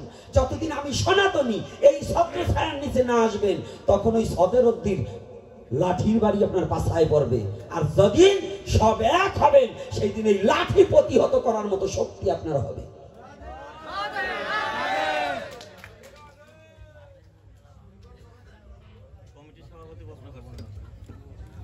আরে যে করুক, ওইটা বলবেন কেন? ওটা কোনো বলা যাবে না। আমার বাবা বললে আমার বাবার আমার স্থান নেই, কথাটা বোঝেন নাই? আমার বাবা প্রশ্ন করলে আমার বাবাকে ছাড় দেবো না, কারণ যেখানে প্রশ্ন হবে তার উত্তর দিতে হবে, আর সঠিক কথাটা আমার বলতে হবে না। আমি কি অন্যায় বলবো? যদি অমল বাবু দেয়, তাই অমল বাবুর আমি ছাড়িয়ে দিয়ে যাবো না। আমার এত ভয় নাই যে অমল বাবু আবার আনবে না, এই ভয়তে আমি কথা বলবো না, তা না। আনো আনো না আনো না আনো, একটা মুখ, চলবেই গৌর হরি চালাবে। বিশ্বে যখন মহাপ্রভু পাঠিয়েছে, আবার আমার জন্য নির্ধারণ করে দিয়েছে। এই জন্য তেল মেরে কথা বলে সনাতন ধর্মের ক্ষতি করব না। আমি আজকে তেল মেরে যাব, সনাতনের ক্ষতি করব না, সত্য যেটা সেটা বলে যাব। এজন্য আপনাদের আমি অনুরোধ করছি, চরণে হাত রেখে প্রতিটা সনাতনীকে, এক ছত্র ছায়া আমরা সনাতনী নাকি? আমরা কি? কে মতুয়া, কে কৃষ্ণ ভক্ত, কে গৌর ভক্ত, কে কালী ভক্ত, কে শিব ভক্ত, এটা পরে দেখবো। ওটা যার যার ভজনের অনুপাতে সে মুক্তি পাবে কিনা পাবে, ওটা তার ব্যাপার। কিন্তু আমরা সনাতনী, এক ধর্মের উপরে, এক নামের উপরে, একের উপরে চলতে হবে। রাধে রাধে। আপনারা যারা এসেছেন, দীর্ঘায়ী আলোচনা বাড়াবো না, সময়টা অতিবাহিত